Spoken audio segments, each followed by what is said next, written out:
ਖਬਰਾਂ ਦੇ ਬੁਲੇਟਿਨ ਦੇ ਸਪਾਂਸਰ ਨੇ ਰੀਅਲਟਰ ਗੁਰਜਤਿੰਦਰ ਸਿੰਘ ਰੰਧਾਵਾ। ਹਰ ਤਰ੍ਹਾਂ ਦੀ ਪ੍ਰਾਪਰਟੀ ਖਰੀਦਣ ਤੇ ਵੇਚਣ ਲਈ ਤੁਸੀਂ ਕਾਲ ਕਰ ਸਕਦੇ ਹੋ। ਸਤਿ ਸ਼੍ਰੀ ਅਕਾਲ ਜੀ, ਤੁਸੀਂ ਦੇਖ ਰਹੇ ਹੋ ਪੰਜਾਬ ਮਿਲ USA ਟੀਵੀ ਤੇ ਮੈਂ ਸੁਰਭੀ। ਖਬਰਾਂ ਦੇ ਇਸ ਬੁਲੇਟਿਨ 'ਚ ਬਹੁਤ-ਬਹੁਤ ਸਵਾਗਤ। ਪੇਸ਼ ਆਨ ਦੇਸ਼ ਵਿਦੇਸ਼ ਨਾਲ ਜੁੜੀਆਂ ਹੋਈਆਂ ਕੁਝ ਖਾਸ ਤੇ ਚੋਣਵੀਆਂ ਖਬਰਾਂ। ਕਾਨੂੰਨੀ ਇਮੀਗ੍ਰੇਸ਼ਨ ਪ੍ਰਕਿਰਿਆ ਵਿੱਚ ਸੁਧਾਰ ਲਈ ਅਮਰੀਕਾ ਨੇ ਨਾਗਰਿਕਤਾ ਟੈਸਟ ਵਿੱਚ ਹੋਰ ਸਵਾਲ ਕੀਤੇ ਸ਼ਾਮਲ। ਵਿੱਤੀ ਸਾਲ 2025 ਲਈ EB-5 ਵੀਜ਼ਾ ਖਤਮ, ਜਾਰੀ ਕਰਨ 1 ਅਕਤੂਬਰ ਤੋਂ ਮੁੜ ਸ਼ੁਰੂ ਹੋਣਗੇ USCIS।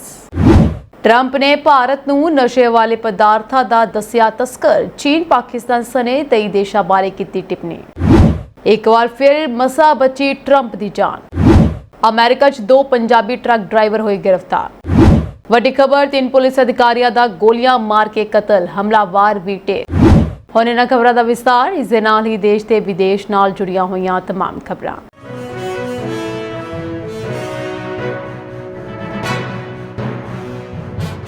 ਅਮਰੀਕੀ ਸਰਕਾਰ ਨਾਗਰਿਕਤਾ ਪ੍ਰੀਖਿਆ ਵਿੱਚ ਹੋਰ ਸਵਾਲ ਜੋੜ ਰਹੀ ਹੈ ਜੋ ਬਿਨੇਕਾਰਾਂ ਨੂੰ ਅਮਰੀਕੀ ਨਾਗਰਿਕ ਬਣਨ ਲਈ ਪਾਸ ਕਰਨੇ ਪੈਂਦੇ ਹਨ। ਇਹ ਟਰੰਪ ਪ੍ਰਸ਼ਾਸਨ ਦਾ ਕਾਨੂੰਨੀ ਇਮੀਗ੍ਰੇਸ਼ਨ ਪ੍ਰਕਿਰਿਆ ਨੂੰ ਸਖਤ ਕਰਨ ਲਈ ਤਾਜ਼ਾ ਕਦਮ ਹੈ।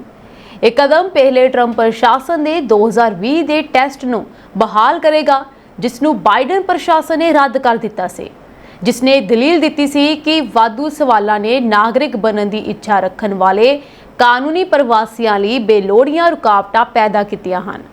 ਹੋਰ ਜ਼ਰੂਰਤਾਂ ਦੇ ਨਾਲ ਅਮਰੀਕੀ ਨਾਗਰਿਕ ਬਣਨ ਲਈ ਅਰਜ਼ੀ ਦੇਣ ਵਾਲੇ ਕਾਨੂੰਨੀ ਪ੍ਰਵਾਸੀਆਂ ਨੂੰ ਇਹ ਦਰਸਾਉਣਾ ਪਵੇਗਾ ਕਿ ਉਹ ਆਪਣੇ ਕੇਸ ਦੇ ਆਧਾਰ ਤੇ ਘੱਟੋ-ਘੱਟ 3 ਜਾਂ 5 ਸਾਲਾਂ ਤੋਂ ਕਾਨੂੰਨੀ ਸਥਾਈ ਨਿਵਾਸੀਆਂ ਵਜੋਂ ਅਮਰੀਕਾ ਵਿੱਚ ਰਹਿ ਰਹੇ ਹਨ, ਕਿ ਉਹ ਅੰਗਰੇਜ਼ੀ ਪੜ੍ਹ ਲਿਖ ਅਤੇ ਬੋਲ ਸਕਦੇ ਹਨ ਤੇ ਇਹ ਕੀ ਉਹਨਾਂ ਨੂੰ ਅਮਰੀਕਾ ਦੇ ਇਤਿਹਾਸ ਅਤੇ ਰਾਜਨੀਤਿਕ ਪ੍ਰਣਾਲੀ ਦੀ ਮੁੱਢਲੀ ਸਮਝ ਹੈ। ਇਹ ਸਭ ਕੁਝ ਜਾਣਨਾ ਬਹੁਤ ਜ਼ਰੂਰੀ ਹੁੰਦਾ ਹੈ। ਆਖਰੀ ਲੋੜ ਦਾ ਮੁਲਾਂਕਣ ਕਰਨ ਲਈ ਨਾਗਰਿਕ ਸ਼ਾਸਤਰ ਟੈਸਟ ਲੰਬੇ ਸਮੇਂ ਤੋਂ ਕਰਵਾਇਆ ਜਾ ਰਿਹਾ ਹੈ। ਟੈਸਟ ਦੇ ਨਵੇਂ ਸੰਸਕਰਨ ਦੇ ਤਹਿਤ ਬਿਨੇਕਾਰਾਂ ਨੂੰ ਅਮਰੀਕੀ ਇਤਿਹਾਸ ਅਤੇ ਰਾਜਨੀਤੀ ਬਾਰੇ 128 ਪ੍ਰਸ਼ਨਾਂ ਦਾ ਅਧਿਐਨ ਕਰਨ ਦੀ ਜ਼ਰੂਰਤ ਹੋਏਗੀ ਅਤੇ ਉਹਨਾਂ 20 ਵਿੱਚੋਂ 12 ਪ੍ਰਸ਼ਨਾਂ ਦੇ ਸਹੀ ਉੱਤਰ ਦੇਣ ਦੀ ਜ਼ਰੂਰਤ ਹੋਏਗੀ। ਪਹਿਲਾਂ 2008 ਤੋਂ ਸ਼ੁਰੂ ਹੋਏ ਇੱਕ ਟੈਸਟ ਦੇ ਤਹਿਤ ਨਾਗਰਿਕਤਾ ਬਿਨੇਕਾਰਾਂ ਨੂੰ 100 ਪ੍ਰਸ਼ਨਾਂ ਦੇ ਪੁੱਲ ਦਾ ਅਧਿਐਨ ਕਰਨਾ ਪੈਂਦਾ ਸੀ ਅਤੇ 10 ਵਿੱਚੋਂ 6 ਪ੍ਰਸ਼ਨਾਂ ਦੇ ਸਹੀ ਉੱਤਰ ਦੇਣੇ ਪੈਂਦੇ ਸਨ। ਇਹ ਟੈਸਟ ਜ਼ੁਬਾਨੀ ਲਿਆ ਜਾਂਦਾ ਹੈ ਅਤੇ ਸਵਾਲ ਬਹੁਤ ਚੋਣ ਵਾਲੇ ਨਹੀਂ ਹੁੰਦੇ। ਜ਼ਿਆਦਾਤਰ ਦੇ ਕਈ ਸਵੀਕਾਰਯੋਗ ਜਵਾਬ ਹੁੰਦੇ ਹਨ। ਜੋ ਲੋਕ ਟੈਸਟ ਵਿੱਚ ਅਸਫਲ ਰਹਿੰਦੇ ਹਨ ਉਹਨਾਂ ਨੂੰ ਪਾਸ ਹੋਣ ਦਾ ਦੂਜਾ ਮੌਕਾ ਮਿਲਦਾ ਹੈ। ਜੇਕਰ ਉਹ ਦੁਬਾਰਾ ਅਸਫਲ ਹੋ ਜਾਂਦੇ ਹਨ ਤਾਂ ਉਹਨਾਂ ਦੀ ਨਾਗਰਿਕਤਾ ਦੀ ਅਰਜ਼ੀ ਰੱਦ ਕਰ ਦਿੱਤੀ ਜਾਂਦੀ ਹੈ। 65 ਸਾਲ ਜਾਂ ਇਸ ਤੋਂ ਵੱਧ ਉਮਰ ਦੇ ਜੋ 20 ਜਾਂ ਵੱਧ ਸਾਲਾਂ ਤੋਂ ਸਥਾਈ ਨਿਵਾਸੀਆਂ ਵਜੋਂ ਅਮਰੀਕਾ ਵਿੱਚ ਰਹਿ ਰਹੇ ਹਨ, ਉਹਨਾਂ ਨੂੰ ਸਿਰਫ 20 ਪ੍ਰਸ਼ਨਾਂ ਦੇ ਪੁੱਲ ਦਾ ਅਧਿਐਨ ਕਰਨਾ ਪੈਂਦਾ ਹੈ ਅਤੇ ਉਹ ਆਪਣੀ ਪਸੰਦੀਦਾ ਭਾਸ਼ਾ ਵਿੱਚ ਨਾਗਰਿਕਤਾ ਟੈਸਟ ਦੇ ਸਕਦੇ ਹਨ। ਅਮਰੀਕੀ ਨਾਗਰਿਕਤਾ ਅਤੇ ਇਮੀਗ੍ਰੇਸ਼ਨ ਸੇਵਾਵਾਂ ਨੇ ਕਿਹਾ ਹੈ ਕਿ ਵਿੱਤੀ ਸਾਲ 2025 ਲਈ EB-5 ਅਨਰਾਖਵੀਂ ਸ਼੍ਰੇਣੀ ਵਿੱਚ ਸਾਰੇ ਉਪਲਬਧ ਪ੍ਰਵਾਸੀ ਵੀਜ਼ੇ ਜਾਰੀ ਕਰ ਦਿੱਤੇ ਗਏ ਹਨ। ਇਸ ਧਾਰਾ ਵਿੱਚ ਕੋਈ ਵੀ ਨਵਾਂ ਵੀਜ਼ਾ 30 ਸਤੰਬਰ ਤੱਕ ਜਾਰੀ ਨਹੀਂ ਕੀਤਾ ਜਾਵੇਗਾ, ਜਦੋਂ ਸਾਲਾਨਾ ਸੀਮਾਵਾਂ 1 ਅਕਤੂਬਰ ਨੂੰ ਨਵੇਂ ਵਿੱਤੀ ਸਾਲ ਦੇ ਨਾਲ ਰੀਸੈਟ ਹੋਣਗੀਆਂ। ਉਸ ਸਮੇਂ ਦੂਤਾਵਾਸ ਅਤੇ ਕੰਸੂਲੇਟ ਯੋਗ ਬਿਨੇਕਾਰਾਂ ਨੂੰ ਇਸ ਸ਼੍ਰੇਣੀ ਵਿੱਚ ਪ੍ਰਵਾਸੀ ਵੀਜ਼ਾ ਜਾਰੀ ਕਰਨਾ ਦੁਬਾਰਾ ਸ਼ੁਰੂ ਕਰ ਸਕਦੇ ਹਨ। ਇਹ ਅਮਰੀਕੀ ਵਿਦੇਸ਼ ਵਿਭਾਗ ਨੇ ਕਿਹਾ ਹੈ। ਇਸ ਤੋਂ ਇਲਾਵਾ ਤੁਹਾਨੂੰ ਦੱਸਾਂ ਕਿ ਇਮੀਗ੍ਰੇਸ਼ਨ ਅਤੇ ਰਾਸ਼ਟਰੀਅਤਾ ਐਕਟ ਹਰ ਸਾਲ ਰੋਜ਼ਗਾਰ ਆਧਾਰਿਤ ਵੀਜ਼ਿਆਂ ਤੇ ਸਖਤ ਸੀਮਾਵਾਂ ਨਿਰਧਾਰਿਤ ਕਰਦਾ ਹੈ। INA 203 B-5 EB-5 ਸਾਲਾਨਾ ਸੀਮਾ ਨੂੰ ਵਿਸ਼ਵ ਵਿਆਪੀ ਰੋਜ਼ਗਾਰ ਸੀਮਾ ਦੇ 7.1% ਤੇ ਰੱਖਦਾ ਹੈ। ਇਸ ਵਿੱਚੋਂ 68% ਗੈਰ ਰਾਖਵੇਂ ਵੀਜ਼ਾ ਸ਼੍ਰੇਣੀਆਂ ਨੂੰ ਨਿਰਧਾਰਿਤ ਕੀਤਾ ਜਾਂਦਾ ਹੈ, ਜਿਸ ਵਿੱਚ C5, T5, I5, R5, RU ਅਤੇ NU ਸ਼ਾਮਲ ਹਨ। 2022 ਦੇ EB-5 ਸੁਧਾਰ ਅਤੇ ਇਕਸਾਰਤਾ ਐਕਟ ਨੇ FY 2023 ਤੋਂ ਅਨਵਰਤੇ ਰਾਖਵੇਂ ਵੀਜ਼ਿਆਂ ਨੂੰ FY 2025 ਵਿੱਚ ਲਿਜਾਣ ਦੀ ਆਗਿਆ ਦਿੱਤੀ। ਇਹਨਾਂ ਵਾਧੂ ਸੰਖਿਆਵਾਂ ਨੂੰ ਮੌਜੂਦਾ ਵੰਡ ਵਿੱਚ ਸ਼ਾਮਲ ਕਰ ਲਿਆ ਗਿਆ, ਜਿਸ ਨਾਲ ਸ਼੍ਰੇਣੀ ਭਰੀ ਜਾ ਰਹੀ ਹੈ। ਤੁਹਾਨੂੰ ਦੱਸ ਦਵਾਂ ਕਿ EB-5 ਵੀਜ਼ਾ ਵਿਦੇਸ਼ੀ ਨਿਵੇਸ਼ਕਾਂ, ਉਹਨਾਂ ਦੇ ਜੀਵਨ ਸਾਥੀ ਅਤੇ 21 ਸਾਲ ਤੋਂ ਘੱਟ ਉਮਰ ਦੇ ਅਣਵਿਆਹੇ ਬੱਚਿਆਂ ਸਮੇਤ ਅਮਰੀਕਾ ਦੇ ਸਥਾਈ ਨਿਵਾਸ ਲਈ ਇੱਕ ਰਸਤਾ ਪ੍ਰਦਾਨ ਕਰਦਾ ਹੈ। ਯੋਗਤਾ ਪੂਰੀ ਕਰਨ ਲਈ ਇੱਕ ਬਿਨੇਕਾਰ ਨੂੰ ਇੱਕ ਨਵੇਂ ਵਪਾਰਕ ਉਦਮ ਵਿੱਚ ਘੱਟੋ-ਘੱਟ $1.5 ਮਿਲੀਅਨ ਜਾਂ ਕੁਝ ਖਾਸ ਨਿਸ਼ਾਨਾ ਖੇਤਰਾਂ ਦੇ ਵਿੱਚ $8 ਲੱਖ ਦਾ ਨਿਵੇਸ਼ ਕਰਨਾ ਪੈਂਦਾ ਹੈ। 2 ਸਾਲਾਂ ਦੇ ਅੰਦਰ ਯੋਗ ਅਮਰੀਕੀ ਕਾਮਿਆਂ ਲਈ ਘੱਟੋ-ਘੱਟ 10 ਫੁੱਲ ਟਾਈਮ ਨੌਕਰੀਆਂ ਬਣਾਓ ਜਾਂ ਸੁਰੱਖਿਅਤ ਰੱਖੋ। ਇਹ ਪ੍ਰੋਗਰਾਮ 1990 ਵਿੱਚ ਨੌਕਰੀਆਂ ਦੀ ਸਿਰਜਣਾ ਅਤੇ ਵਿਦੇਸ਼ੀ ਪੂੰਜੀ ਰਾਹੀਂ ਅਰਥ ਵਿਵਸਥਾ ਨੂੰ ਉਤੇਜਿਤ ਕਰਨ ਲਈ ਪੇਸ਼ ਕੀਤਾ ਗਿਆ ਸੀਗਾ। ਅਮਰੀਕਾ ਦੇ ਰਾਸ਼ਟਰਪਤੀ ਡੋਨਾਲਡ ਟਰੰਪ ਨੇ ਚੀਨ, ਅਫਗਾਨਿਸਤਾਨ, ਭਾਰਤ ਅਤੇ ਪਾਕਿਸਤਾਨ ਨੂੰ ਡਰੱਗਸ ਦੀ ਤਸਕਰੀ ਜਾਂ ਗੈਰ ਕਾਨੂੰਨੀ ਨਸ਼ੇ ਦੀਆਂ ਦਵਾਈਆਂ ਬਣਾਉਣ ਵਾਲੇ 23 ਮੁੱਖ ਦੇਸ਼ਾਂ ਦੀ ਸੂਚੀ ਵਿੱਚ ਸ਼ਾਮਲ ਕੀਤਾ ਹੈ। ਇਸ ਵਿੱਚ ਸਭ ਤੋਂ ਹੈਰਾਨੀ ਵਾਲੀ ਗੱਲ ਇਹ ਸਾਹਮਣੇ ਆ ਰਹੀ ਹੈ ਕਿ ਟਰੰਪ ਨੇ ਭਾਰਤ ਨੂੰ ਵੀ ਇਹਨਾਂ ਦੇਸ਼ਾਂ ਵਿੱਚ ਸ਼ਾਮਲ ਕਰ ਦਿੱਤਾ ਹੈ, ਜਿਸ ਕਰਕੇ ਹੁਣ ਇਹਨਾਂ ਦੋਨਾਂ ਦੇਸ਼ਾਂ ਦੇ ਵਿੱਚ ਜੋ ਖਟਾਸ ਪਹਿਲਾਂ ਤੋਂ ਪੈਦਾ ਹੋ ਰਹੀ ਸੀ, ਇਹ ਅੰਦਾਜ਼ਾ ਲਗਾਇਆ ਜਾ ਰਿਹਾ ਹੈ ਕਿ ਇਸ ਨਾਲ ਹੋਰ ਵੱਧ ਸਕਦੀ ਹੈ। ਉਹਨਾਂ ਨੇ ਕਿਹਾ ਹੈ ਕਿ ਇਹ ਦੇਸ਼ ਗੈਰ ਕਾਨੂੰਨੀ ਨਸ਼ੇ ਦੀਆਂ ਦਵਾਈਆਂ ਅਤੇ ਉਹਨਾਂ ਦੇ ਕੱਚੇ ਮਾਲ ਦਾ ਉਤਪਾਦਨ ਅਤੇ ਤਸਕਰੀ ਕਰਕੇ ਅਮਰੀਕਾ ਅਤੇ ਉਸਦੇ ਨਾਗਰਿਕਾਂ ਦੀ ਸੁਰੱਖਿਆ ਲਈ ਖਤਰਾ ਪੈਦਾ ਕਰ ਰਹੇ ਹਨ। ਸੋ ਕਾਂਗਰਸ ਨੂੰ ਦਿੱਤੇ ਗਏ ਪ੍ਰੈਜ਼ੀਡੈਂਸ਼ੀਅਲ ਡਿਟਰਮੀਨੇਸ਼ਨ 'ਚ ਟਰੰਪ ਨੇ ਕਿਹਾ ਕਿ ਉਹਨਾਂ ਨੇ 23 ਦੇਸ਼ਾਂ ਨੂੰ ਡਰੱਗਸ ਦੀ ਤਸਕਰੀ ਜਾਂ ਗੈਰ ਕਾਨੂੰਨੀ ਨਸ਼ੇ ਦੀਆਂ ਦਵਾਈਆਂ ਬਣਾਉਣ ਵਾਲੇ ਮੁੱਖ ਦੇਸ਼ਾਂ ਦੇ ਤੌਰ ਤੇ ਪਛਾਣਿਆ ਹੈ। ਇਸ ਸੂਚੀ ਵਿੱਚ Afghanistan, Bahamas, Belize, Bolivia, Myanmar, ਚੀਨ, ਕੋਲੰਬੀਆ, ਕੋਸਟਾਰੀਕਾ, ਡੋਮਿਨਿਕਨ ਗਣਰਾਜ, Ecuador, El Salvador, Guatemala, Haiti, Honduras, Bharat, Jamaica, Laos, Mexico, Nicaragua, Pakistan, Panama, Peru ਅਤੇ ਵੈਨਜ਼ੂਏਲਾ ਸ਼ਾਮਲ ਹਨ।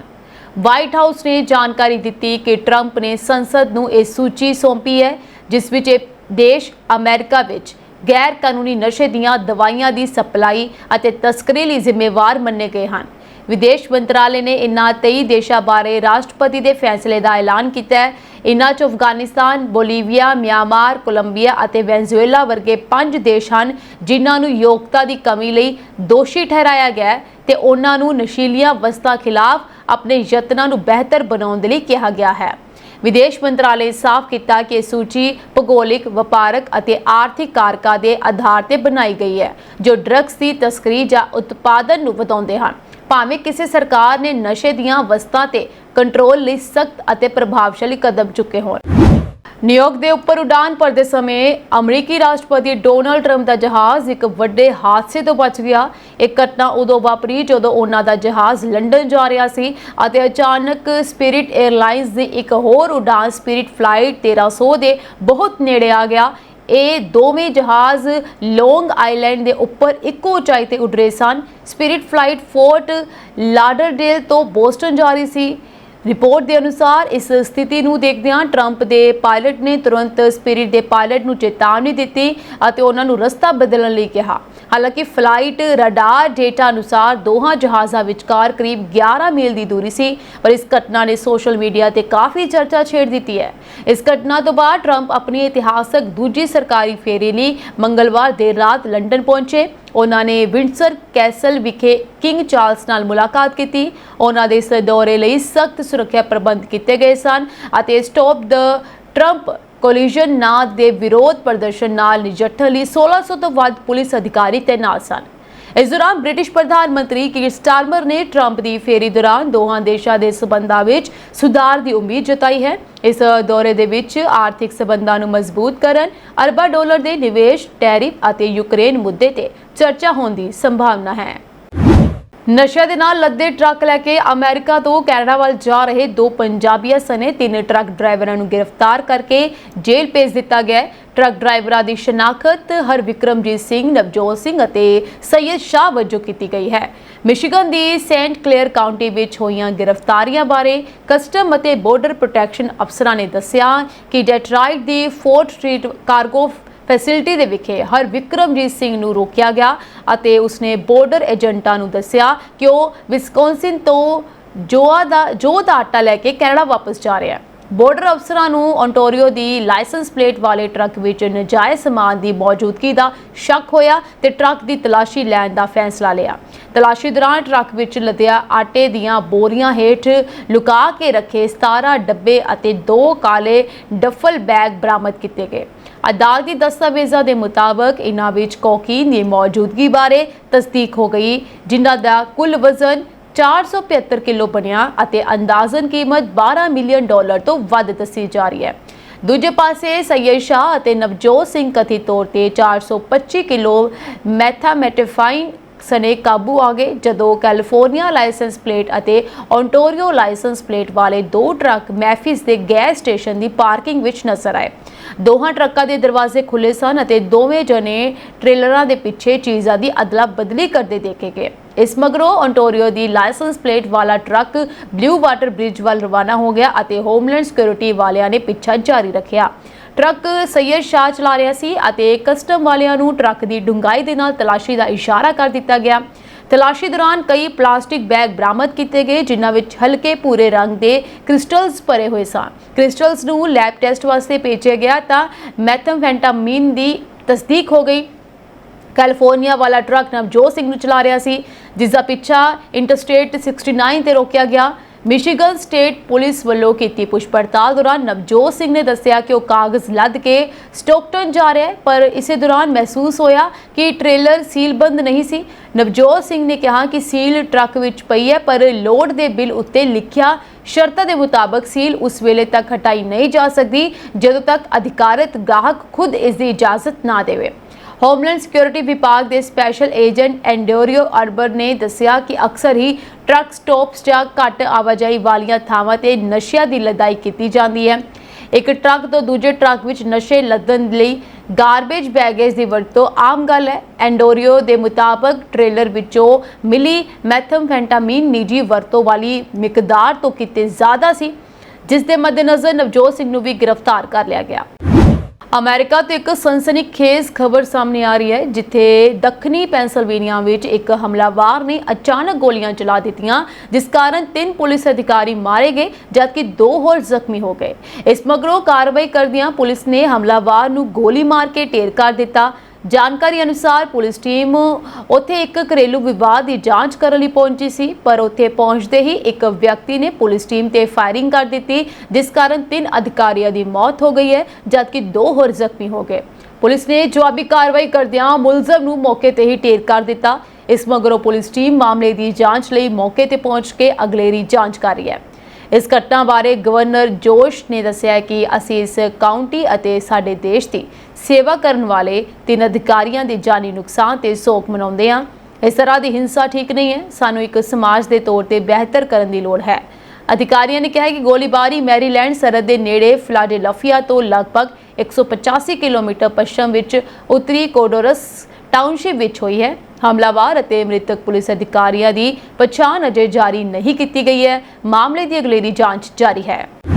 ਦੇਰ ਰਾਤ ਅਮਰੀਕਾ ਦੇ ਪਿਟਸਬਰਗ ਵਿੱਚ ਇੱਕ ਵਿਅਕਤੀ ਨੇ ਆਪਣੀ ਕਾਰ FBI ਦੇ ਦਫ਼ਤਰ ਦੀ ਇਮਾਰਤ ਦੇ ਸੁਰੱਖਿਆ ਗੇਟ ਵਿੱਚ ਮਾਰ ਦਿੱਤੀ। ਫਿਰ ਉਸਨੇ ਕਾਰ ਦੀ ਪਿਛਲੀ ਸੀਟ ਤੋਂ ਇੱਕ ਅਮਰੀਕੀ ਝੰਡਾ ਚੁੱਕਿਆ ਅਤੇ ਗੇਟ ਉੱਤੇ ਸੁੱਟ ਦਿੱਤਾ, ਜਿਸ ਮਗਰੋਂ ਫਿਰ ਉਹ ਭੱਜ ਗਿਆ। ਅਧਿਕਾਰੀਆਂ ਨੇ ਦੱਸਿਆ ਕਿ ਪੁਲਿਸ ਨੇ ਇਸ ਘਟਨਾ ਦੇ ਸਬੰਧ ਵਿੱਚ ਇੱਕ ਸ਼ੱਕੀ ਨੂੰ ਹਿਰਾਸਤ ਵਿੱਚ ਲੈ ਲਿਆ ਹੈ। FBI ਦੇ ਬੁਲਾਰੇ ਨੇ ਦੱਸਿਆ ਕਿ ਸ਼ੱਕੀ ਵਿਅਕਤੀ ਨੂੰ ਸਵੇਰੇ 10 ਵਜੇ ਤੋਂ ਬਾਅਦ ਹਿਰਾਸਤ ਵਿੱਚ ਲੈ ਲਿਆ ਗਿਆ। ਹੋਰ ਕੋਈ ਵੇਰਵੇ ਤੁਰੰਤ ਉਪਲਬਧ ਨਹੀਂ ਹੋਏ ਹਨ।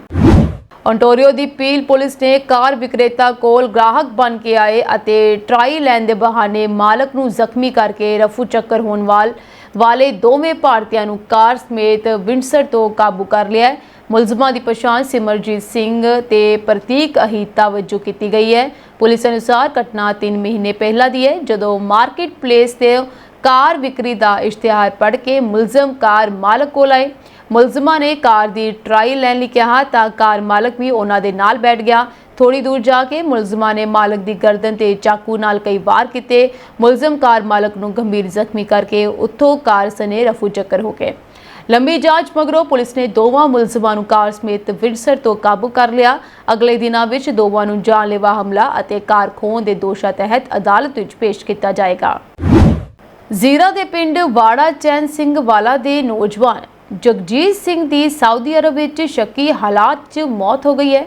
ਪਰਿਵਾਰ ਨੇ ਉਸਦੇ ਕਤਲ ਦਾ ਖਦਸ਼ਾ ਜ਼ਾਹਰ ਕੀਤਾ ਹੈ। ਪਰਿਵਾਰ ਵੱਲੋਂ ਥਾਣਾ ਸਦਰ ਜ਼ੀਰਾ ਵਿਖੇ ਸ਼ਿਕਾਇਤ ਵੀ ਦਰਜ ਕਰਵਾਈ ਗਈ ਹੈ। ਮਾਮਲੇ ਸੰਬੰਧੀ ਜਾਣਕਾਰੀ ਦਿੰਦਿਆਂ ਮ੍ਰਿਤਕ ਦੀ ਭੈਣ ਨੇ ਦੱਸਿਆ ਕਿ ਉਸ ਦਾ ਭਰਾ ਇੱਕ ਕੰਪਨੀ ਰਾਹੀਂ ਕੁਵੈਤ ਗਿਆ ਸੀ, ਜਿੱਥੇ ਉਸ ਕੰਪਨੀ ਦੇ ਬਾਸ਼ਿੰਦਿਆਂ ਵੱਲੋਂ ਉਸ ਨੂੰ ਸਾਊਦੀ ਅਰਬ ਬੁਲਾ ਲਿਆ ਗਿਆ। ਕੁਝ ਦਿਨ ਪਹਿਲਾਂ ਸਾਊਦੀ ਅਰਬ ਵਿੱਚ ਉਸ ਦੇ ਨਾਲ ਰਹਿੰਦੇ ਨੌਜਵਾਨਾਂ ਨਾਲ ਉਸ ਦੀ ਤਕਰਾਰ ਹੋ ਗਈ ਸੀ। ਇਸ ਦੌਰਾਨ ਉਹਨਾਂ ਨੌਜਵਾਨਾਂ ਵੱਲੋਂ ਉਸ ਦੇ ਨਾਲ ਕੁੱਟਮਾਰ ਕਰਦਿਆਂ ਉਸ ਦੀ ਦਾੜੀ ਅਤੇ ਕੇਸਾਂ ਦੀ ਬੇਅਦਬੀ ਕੀਤੀ ਗਈ। ਉਸਨੇ ਇਸ ਮਗਰੋਂ ਇੱਕ ਵੀਡੀਓ ਵੀ ਬਣਾਈ ਸੀ ਜਿਸ ਵਿੱਚ ਉਕਤ ਨੌਜਵਾਨ ਵੀ ਨਜ਼ਰ ਆ ਰਹੇ ਸਨ। ਮ੍ਰਿਤਕ ਦੀ ਭੈਣ ਨੇ ਅੱਗੇ ਦੱਸਿਆ ਕਿ ਉਸ ਨੂੰ ਬੀਤੇ ਦਿਨੀ ਉਹਨਾਂ ਦੇ ਕਿਸੇ ਰਿਸ਼ਤੇਦਾਰ ਜੋ ਕਿ ਸਾਊਦੀ ਅਰਬ ਵਿੱਚ ਰਹਿੰਦੇ ਹਨ ਉਹਨਾਂ ਦਾ ਫੋਨ ਆਇਆ ਕਿ ਮ੍ਰਿਤਕ ਨੌਜਵਾਨ ਦੀ ਲਾਸ਼ ਕਿਸੇ ਸੁਨਸਾਨ ਇਲਾਕੇ ਵਿੱਚ ਮਿਲੀ ਹੈ। ਇਸ ਸੰਬੰਧੀ ਮ੍ਰਿਤਕ ਦੇ ਪਰਿਵਾਰਕ ਮੈਂਬਰਾਂ ਵੱਲੋਂ ਥਾਣਾ ਸਦਰ ਜ਼ੀਰਾ ਵਿਖੇ ਮ੍ਰਿਤਕ ਦਾ ਕਤਲ ਕਰਨ ਦਾ ਸ਼ੱਕ ਜ਼ਾਹਰ ਕਰਦਿਆਂ ਦੋਸ਼ੀਆਂ ਦੇ ਖਿਲਾਫ ਕਾਰਵਾਈ ਕਰਨ ਦੀ ਸ਼ਿਕਾਇਤ ਦਰਜ ਕਰਵਾਈ ਗਈ ਹੈ। ਇਸ ਸੰਬੰਧੀ ਇੰਸਪੈਕਟਰ ਜਸਵਿੰਦਰ ਸਿੰਘ SHO ਥਾਣਾ ਸਦਰ ਜ਼ੀਰਾ ਨੇ ਦੱਸਿਆ ਕਿ ਮ੍ਰਿਤਕ ਦੀ ਭੈਣ ਨੇ ਉਹਨਾਂ ਨੂੰ ਸ਼ਿਕਾਇਤ ਦਿੱਤੀ ਹੈ। ਮਾਮਲਾ ਦੂਸਰੇ ਦੇਸ਼ ਦਾ ਹੈ ਪਰ ਫਿਰ ਵੀ ਸ਼ਿਕਾਇਤ ਲੈ ਲਈ ਗਈ ਹੈ ਤੇ ਇਸ ਦੀ ਜਾਂਚ ਕੀਤੀ ਜਾ ਰਹੀ ਹੈ। ਮਾਮਲੇ ਵਿੱਚ ਕਾਨੂੰਨ ਮੁਤਾਬਕ ਬਣਦੀ ਕਾਰਵਾਈ ਕੀਤੀ ਜਾਵੇਗੀ। ਕੈਨੇਡਾ ਦੇ ਵਿੱਚ ਭਾਰਤੀ ਪਰਿਵਾਰ ਦੀ ਦਰਦਨਾਕ ਮੌਤ ਤੇ ਕਥਿਤ ਜ਼ਿੰਮੇਵਾਰ ਲੋਕਾਂ ਵਿੱਚੋਂ ਇੱਕ ਹੋਰ ਨੂੰ ਗ੍ਰਿਫਤਾਰ ਕਰ ਲਿਆ ਗਿਆ ਹੈ। ਜੀ ਹਾਂ, ਬਰੈਂਪਟਨ ਦੇ ਫੈਨਿਲ ਪਟੇਲ ਨੂੰ ਅਮਰੀਕਾ ਵੱਲੋਂ ਜਾਰੀ ਹਵਾਲਗੀ ਵਾਰੰਟਾਂ ਦੇ ਆਧਾਰ ਤੇ ਹਿਰਾਸਤ ਵਿੱਚ ਲਿਆ ਗਿਆ ਹੈ, ਜਦਕਿ ਭਾਰਤੀ ਪੁਲਿਸ ਵੀ ਉਸ ਦੀ ਹਵਾਲਗੀ ਮੰਗ ਚੁੱਕੀ ਹੈ। ਦੱਸ ਦਈਏ ਕਿ ਮੈਨੀਟੋਬਾ ਦੇ ਐਮਰਸਨ ਕਸਬੇ ਨੇੜੇ 19 ਜਨਵਰੀ 2022 ਨੂੰ ਬੇहद ਬਰਫੀਲੇ ਮੌਸਮ ਦੌਰਾਨ ਤਾਪਮਾਨ -35 ਡਿਗਰੀ ਤੋਂ ਵੀ ਹੇਠਾਂ ਡਿੱਗ ਚੁੱਕਾ ਸੀ, ਪਰ ਇਸ ਦੇ ਬਾਵਜੂਦ ਜਗਦੀਸ਼ ਪਟੇਲ, ਉਸ ਦੀ ਪਤਨੀ ਵੈਸ਼ੈਲੀਬੈਨ ਪਟੇਲ, 11 ਸਾਲ ਦੀ ਬੇਟੀ ਵਿਹਾਂਗੀ ਅਤੇ 3 ਸਾਲ ਦੇ ਬੇਟੇ ਧਾਰਮਿਕ ਨੂੰ ਬਗੈਰ ਮੋਟੇ ਕੱਪੜਿਆਂ ਤੋਂ ਖੁੱਲੇ ਆਸਮਾਨ ਹੇਠ ਛੱਡ ਦਿੱਤਾ ਗਿਆ। ਮਾਮਲੇ ਦਾ ਗਵਾਹ ਰਜਿੰਦਰਪਾਲ ਸਿੰਘ ਅਦਾਲਤ ਵਿੱਚ ਗਵਾਹੀ ਦੇ ਚੁੱਕਿਆ ਹੈ ਕਿ ਪਟੇਲ ਪਰਿਵਾਰ ਨੇ ਆਪਣੀ ਜਾਨ ਬਚਾਉਣ ਦੇ ਲਈ ਫੈਨਿਲ ਪਟੇਲ ਨੂੰ ਕਈ ਫੋਨ ਕੀਤੇ ਪਰ ਕੋਈ ਹੁੰਗਾਰਾ ਨਾ ਆਇਆ। ਪਟੇਲ ਪਰਿਵਾਰ ਉਹਨਾਂ 11 ਜਣਿਆਂ ਵਿੱਚ ਸ਼ਾਮਲ ਸੀ ਜਿਨ੍ਹਾਂ ਨੇ ਰਾਤ ਦੇ ਹਨੇਰੇ ਵਿੱਚ ਬਾਰਡਰ ਪਾਰ ਕਰਨ ਦੀ ਯੋਜਨਾ ਬਣਾਈ, ਪਰ ਅਮਰੀਕਾ ਦੇ ਬਾਰਡਰ ਏਜੰਟਾਂ ਨੇ ਸਾਜ਼ਿਸ਼ ਦਾ ਪਰਦਾਫਾਸ਼ ਕਰ ਦਿੱਤਾ। 11 ਵਿੱਚੋਂ 2 ਜਣੇ ਸਟੀਵ ਸ਼ੈਡ ਦੀ ਵੈਨ ਤੱਕ ਪਹੁੰਚਣ ਵਿੱਚ ਕਾਮਯਾਬ ਹੋ ਗਿਆ ਅਤੇ ਇਸੇ ਦੌਰਾਨ 5 ਹੋਰ ਵੈਨ ਵੱਲ ਵੱਧਦੇ ਨਜ਼ਰ ਆਏ। ਇਹਨਾਂ ਵਿੱਚੋਂ ਇੱਕ ਦੀ ਹਾਲਤ ਠੰਡ ਕਾਰਨ ਬੇहद ਨਾਜ਼ੁਕ ਹੋ ਚੁੱਕੀ ਸੀ, ਜੋ ਕਦੇ ਬੇਹੋਸ਼ ਹੋ ਜਾਂਦਾ ਤੇ ਕਦੇ ਹੋਸ਼ ਵਿੱਚ ਆ ਜਾਂਦਾ। ਜਨਵਰੀ 2023 ਵਿੱਚ ਭਾਰਤ ਦੇ ਗੁਜਰਾਤ ਸੂਬੇ ਵਿੱਚ ਫੈਨਿਲ ਪਟੇਲ ਵਿਰੁੱਧ ਕਤਲ ਦਾ ਮੁਕੱਦਮਾ ਦਰਜ ਕੀਤਾ ਗਿਆ ਸੀ। ਅਮਰੀਕਾ ਦੇ ਮਿਨੇਸੋਟਾ ਸੂਬੇ ਵਿੱਚ ਚੱਲ ਰਹੇ ਮੁਕੱਦਮੇ ਤਹਿਤ ਹਰਸ਼ ਕੁਮਾਰ ਪਟੇਲ ਨੂੰ 10 ਸਾਲ ਅਤੇ ਸਟੀਵ ਸ਼ੈਡ ਨੂੰ 6.5 ਸਾਲ ਕੈਦ ਦੀ ਸਜ਼ਾ ਸੁਣਾਈ ਜਾ ਚੁੱਕੀ ਹੈ। ਫਰਗਸ ਫਾਲਸ ਦੀ ਅਦਾਲਤ ਵਿੱਚ ਮੁਕੱਦਮੇ ਦੀ ਸੁਣਵਾਈ ਦੌਰਾਨ ਹਰਸ਼ ਕੁਮਾਰ ਪਟੇਲ ਅਤੇ ਸਟੀਵ ਸ਼ੈਡ ਵੱਲੋਂ ਇੱਕ ਦੂਜੇ ਨੂੰ ਭੇਜੇ ਟੈਕਸਟ ਮੈਸੇਜ ਸਬੂਤ ਵਜੋਂ ਵਰਤੇ ਗਏ, ਜਿਨ੍ਹਾਂ ਵਿੱਚ ਖਰਾਬ ਮੌਸਮ ਅਤੇ ਪ੍ਰਵਾਸੀਆਂ ਨੂੰ ਗੱਡੀ ਵਿੱਚ ਬਿਠਾਉਣ ਦੇ ਯਤਨਾਂ ਦਾ ਜ਼ਿਕਰ ਮਿਲਦਾ ਹੈ। ਅਦਾਲਤੀ ਦਸਤਾਵੇਜ਼ਾਂ ਦੇ ਮੁਤਾਬਕ ਹਰਸ਼ ਕੁਮਾਰ ਪਟੇਲ ਨੇ ਕੈਨੇਡਾ ਦੇ ਵਿੱਚ ਮੌਜੂਦ ਮਨੁੱਖੀ ਤਸਕਰੀ ਨਾਲ ਤਾਲਮੇਲ ਅਧੀਨ ਕੰਮ ਕਰਦਿਆਂ ਪ੍ਰਵਾਸੀਆਂ ਨੂੰ ਕੌਮਾਂਤਰੀ ਬਾਰਡਰ ਨੇੜੇ ਮੰਗਵਾਇਆ, ਜਿਨ੍ਹਾਂ ਨੂੰ ਅਮਰੀਕਾ ਦੇ ਸ਼ਿਕਾਗੋ ਇਲਾਕੇ ਵਿੱਚ ਪਹੁੰਚਾਇਆ ਜਾਣਾ ਸੀ। ਗੁਜਰਾਤੀ ਪਰਿਵਾਰ ਦੇ 4 ਜੀਆਂ ਨੇ ਪੈਦਲ ਬਾਰਡਰ ਪਾਰ ਕਰਨਾ ਸੀ ਅਤੇ ਅਮਰੀਕਾ ਵਾਲੇ ਪਾਸੇ ਮੌਜੂਦ ਸਟੀਵ ਸ਼ੈਡ ਕਥਿਤ ਤੌਰ ਤੇ ਇਹਨਾਂ ਨੂੰ ਅੱਗੇ ਲੈ ਕੇ ਜਾਂਦਾ, ਪਰ ਇਸ ਤੋਂ ਪਹਿਲਾਂ ਹੀ ਪਰਿਵਾਰ ਨਾਲ ਭਾਣਾ ਵਰਤ ਗਿਆ। CBC ਦੀ ਇੱਕ ਰਿਪੋਰਟ ਦੇ ਮੁਤਾਬਕ ਫੈਨਿਲ ਪਟੇਲ ਨੇ ਹੀ ਭਾਰਤੀ ਪਰਿਵਾਰ ਦੇ 4 ਨੂੰ ਟੋਰਾਂਟੋ ਤੋਂ ਵਿਨੀਪੈਗ ਭੇਜਣ ਲਈ 17 ਜਨਵਰੀ ਨੂੰ ਕਿਰਾਏ ਦੀ ਗੱਡੀ ਦਾ ਪ੍ਰਬੰਧ ਕੀਤਾ। ਭਾਰਤੀ ਪਰਿਵਾਰ ਗੁਜਰਾਤ ਦੇ ਦਿਨਗੁਚਾ ਪਿੰਡ ਨਾਲ ਸੰਬੰਧਿਤ ਸੀ ਅਤੇ ਜਗਦੀਸ਼ ਪਟੇਲ ਦੇ ਪਿਤਾ ਬਲਦੇਵ ਪਟੇਲ ਨੂੰ ਅੱਜ ਤੱਕ ਇਸ ਸਵਾਲ ਦਾ ਜਵਾਬ ਨਹੀਂ ਮਿਲ ਸਕਿਆ ਕਿ ਉਹਨਾਂ ਦੇ ਬੇਟੇ ਨੇ ਕੈਨੇਡਾ ਦੇ ਰਸਤੇ ਅਮਰੀਕਾ ਜਾਂਦਾ ਰਾਹ ਕਿਉਂ ਚੁਣਿਆ।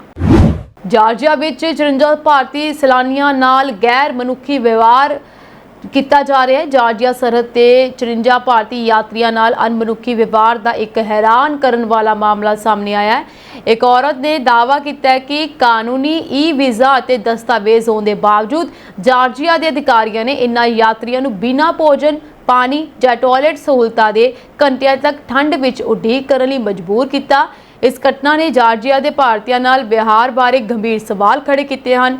ਇੰਸਟਾਗ੍ਰਾਮ ਤੇ ਆਪਣੀ ਮੁਸ਼ਕਲ ਸਾਂਝੀ ਕਰਦੇ ਹੋਏ ਧਰੂਵੀ ਪਟੇਲ ਨਾਮ ਦੀ ਔਰਤ ਨੇ ਦੱਸਿਆ ਕਿ ਉਸ ਦੇ ਸਮੂਹ ਨੇ ਆਰਮੇਨੀਆ, ਜਾਰਜੀਆ ਦੇ ਨਾਲ ਲੱਗਦੇ ਸਦਾਕਲੋ ਸਰਹੱਦੀ ਕ੍ਰੋਸਿੰਗ ਤੇ 5 ਘੰਟਿਆਂ ਤੋਂ ਵੱਧ ਸਮੇਂ ਤੱਕ ਠੰਡ ਵਿੱਚ ਖੜਾ ਕਰਨ ਲਈ ਮਜਬੂਰ ਕੀਤਾ ਗਿਆ। ਪਾਸਪੋਰਟ ਜ਼ਬਤ ਕਰ ਲਏ ਗਏ, ਕੋਈ ਜਾਣਕਾਰੀ ਨਹੀਂ ਦਿੱਤੀ ਗਈ ਅਤੇ ਉਹਨਾਂ ਨੂੰ ਫੁੱਟਪਾਥ ਤੇ ਬੈਠਣ ਲਈ ਮਜਬੂਰ ਕੀਤਾ ਗਿਆ।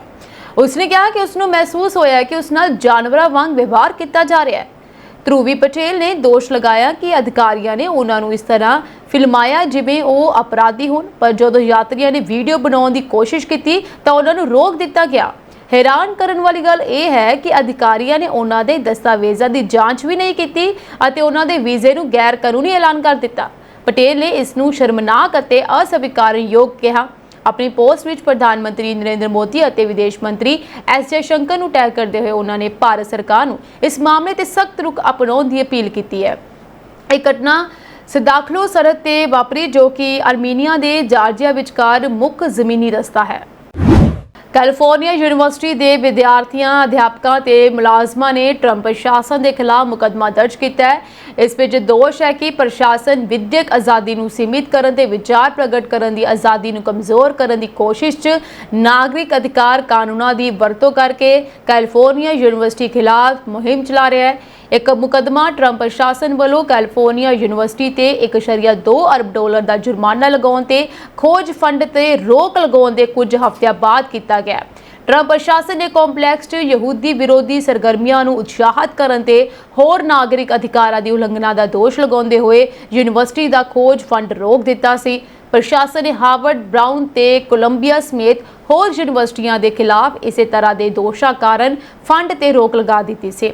ਮੁਕੱਦਮੇ ਮੁਤਾਬਕ ਟਰੰਪ ਪ੍ਰਸ਼ਾਸਨ ਨੇ ਯੂਨੀਵਰਸਿਟੀ ਨੂੰ ਦਿੱਤੇ ਗਏ ਤਜਵੀਜ਼ਸ਼ੁਦਾ ਸਮਝੌਤੇ 'ਚ ਕਈ ਮੰਗਾਂ ਰੱਖੀਆਂ, ਜਿਨ੍ਹਾਂ 'ਚ ਸਰਕਾਰ ਨੂੰ ਸੰਸਥਾ, ਵਿਦਿਆਰਥੀ ਤੇ ਮੁਲਾਜ਼ਮਾਂ ਦੇ ਡੇਟਾ ਤੱਕ ਪਹੁੰਚ ਕਰਨਾ, ਦਾਖਲਾ ਤੇ ਭਰਤੀ ਦੇ ਡੇਟਾ ਜਾਰੀ ਕਰਨਾ, ਵਜ਼ੀਫਾ ਖਤਮ ਕਰਨਾ, ਪ੍ਰਦਰਸ਼ਨਾਂ ਤੇ ਪਾਬੰਦੀ ਲਗਾਉਣਾ ਤੇ ਇਮੀਗ੍ਰੇਸ਼ਨ ਅਧਿਕਾਰੀਆਂ ਨਾਲ ਸਹਿਯੋਗ ਕਰਨਾ ਸ਼ਾਮਲ ਹੈ। ਨਿਆਂ ਵਿਭਾਗ ਨੇ ਟਿੱਪਣੀ ਦੀ ਅਪੀਲ ਦਾ ਤੁਰੰਤ ਜਵਾਬ ਨਹੀਂ ਦਿੱਤਾ। ਅਮਰੀਕਾ 'ਚ ਟਿਕਟੌਕ ਚਲਦੀ ਰਹੇਗੀ, ਪਰ ਇਸ ਦੀ ਮਾਲਕ ਕੰਪਨੀ ਬਾਈਟਡਾਂਸ ਆਪਣਾ ਕਾਰੋਬਾਰ ਸਮੇਟਣ ਲਈ ਮਜਬੂਰ ਹੁੰਦੀ ਮਹਿਸੂਸ ਹੋ ਰਹੀ ਹੈ। ਜੀ ਹਾਂ, ਰਾਸ਼ਟਰਪਤੀ ਡੋਨਾਲਡ ਟਰੰਪ ਨੇ ਮੀਡੀਆ ਦੇ ਨਾਲ ਗੱਲਬਾਤ ਕਰਦਿਆਂ ਕਿਹਾ ਕਿ ਚੀਨ ਦੇ ਰਾਸ਼ਟਰਪਤੀ ਨਾਲ ਹੋਣ ਵਾਲੀ ਮੁਲਾਕਾਤ ਜੋ ਸ਼ੁੱਕਰਵਾਰ ਨੂੰ ਹੋਣ ਵਾਲੀ ਹੈ, ਉਸ ਮਗਰੋਂ ਸਪਸ਼ਟ ਹੋ ਜਾਵੇਗਾ ਕਿ ਟਿਕਟੌਕ ਵਿੱਚ ਚਾਈਨੀਜ਼ ਹਿੱਸੇਦਾਰੀ ਬਚੇਗੀ ਜਾਂ ਨਹੀਂ। ਅਮਰੀਕਾ ਵਿੱਚ ਟਿਕਟੌਕ ਚਲਾਉਣ ਵਾਸਤੇ ਸ਼ਰਤ ਹੈ ਕਿ ਮੁਲਕ ਦਾ ਸਾਰਾ ਕੰਮਕਾਜ ਸਥਾਨਕ ਕੰਪਨੀਆਂ ਨੂੰ ਸੌਂਪ ਦਿੱਤਾ ਜਾਵੇ। ਓਰੈਕਲ, ਸਿਲਵਰ ਲੇਕ ਅਤੇ ਐਡੀਸਨ ਵਰਗੀਆਂ ਕੰਪਨੀਆਂ ਟਿਕਟੌਕ ਨੂੰ ਖਰੀਦਣ ਦੀ ਕਤਾਰ ਵਿੱਚ ਹਨ। ਐਪ ਦਾ ਐਲਗੋਰਿਦਮ ਅਤੇ IP ਰਾਈਟਸ ਚੀਨ ਕੋਲ ਰਹਿ ਸਕਦੇ ਹਨ, ਪਰ ਯੂਜ਼ਰ ਡੇਟਾ ਅਮਰੀਕਾ ਦੇ ਕੰਟਰੋਲ ਵਿੱਚ ਹੋਵੇਗਾ। ਇਹ ਡੀਲ ਟ੍ਰੇਡ ਵਾਰ ਨੂੰ ਮਿੱਠੀ ਪਾਉਣ ਦੇ ਯਤਨਾਂ ਤਹਿਤ ਕੀਤੀ ਜਾ ਰਹੀ ਹੈ। ਇੱਥੇ ਦੱਸਣਾ ਬਣਦਾ ਹੈ ਕਿ ਭਾਰਤ ਵਿੱਚ 5 ਸਾਲ ਪਹਿਲਾਂ ਹੀ ਟਿਕਟੌਕ ਬੈਨ ਕਰ ਦਿੱਤੀ ਗਈ। ਭਾਰਤ ਚੀਨ ਸਰਹੱਦ ਤੇ ਹੋਈ ਝੜਪ ਮਗਰੋਂ ਟਿਕਟੌਕ ਸਣੇ 49 ਚਾਈਨੀਜ਼ ਐਪਸ ਤੇ ਭਾਰਤ ਵਿੱਚ ਪਾਬੰਦੀ ਲੱਗੀ ਅਤੇ ਹੁਣ ਇਹ ਗਿਣਤੀ ਵੱਧ ਕੇ 500 ਤੱਕ ਪੁੱਜ ਚੁੱਕੀ ਹੈ। ਡੋਨਾਲਡ ਟਰੰਪ ਅਤੇ ਉਹਨਾਂ ਦੇ ਹਮਰੁਤਬਾ ਸ਼ੀ ਜਿਨਪਿੰਗ ਦਰਮਿਆਨ ਹੋਣ ਵਾਲੀ ਮੁਲਾਕਾਤ ਨੂੰ ਅਹਿਮ ਮੰਨਿਆ ਜਾ ਰਿਹਾ ਹੈ। ਇਸ ਤੋਂ ਇਲਾਵਾ ਅਮਰੀਕਾ ਦੇ ਚੀਨ ਦੇ ਨੁਮਾਇੰਦਿਆਂ ਨੇ ਮੈਡਰਿਡ ਵਿਖੇ ਬੈਠਕ ਕਰਦਿਆਂ ਐਪ ਨਾਲ ਸੰਬੰਧਿਤ ਮੁਸ਼ਕਿਲ ਹੱਲ ਕਰਨ ਲਈ ਇੱਕ ਫਰੇਮਵਰਕ ਤੇ ਸਹਿਮਤੀ ਕਾਇਮ ਕੀਤੀ ਹੈ। ਡੋਨਾਲਡ ਟਰੰਪ ਵੱਲੋਂ ਟਿਕਟੌਕ ਉੱਤੇ ਪਾਬੰਦੀ ਦੀ ਹੱਦ ਪਹਿਲਾਂ 16 ਦਸੰਬਰ ਤੱਕ ਕੀਤੀ ਜਾ ਚੁੱਕੀ ਹੈ, ਜਿਸ ਦੇ ਮੱਦੇਨਜ਼ਰ ਨੇੜ ਭਵਿੱਖ ਵਿੱਚ ਕੋਈ ਖਤਰਾ ਪੈਦਾ ਹੁੰਦਾ ਨਜ਼ਰ ਨਹੀਂ ਆਉਂਦਾ। ਇਹ ਸਾਂਝੀ ਦੇਸ਼ ਵਿਦੇਸ਼ ਨਾਲ ਜੁੜੀਆਂ ਹੋਈਆਂ ਕੁਝ ਖਾਸ ਤੇ ਚੋਣਵੀਆਂ ਖਬਰਾਂ। ਹੋਰ ਅਪਡੇਟਸ ਨਾਲ ਜੁੜੇ ਰਹਿਣ ਦੇ ਲਈ ਤੁਸੀਂ ਬਨੇ ਰਹੋ ਜੀ ਪੰਜਾਬ ਮੇਲ USA TV ਦੇ ਨਾਲ। ਮੈਨੂੰ ਦਿਓ ਇਜਾਜ਼ਤ। ਤੁਹਾਡੇ ਸਭ ਦਾ ਬਹੁਤ ਬਹੁਤ ਧੰਨਵਾਦ।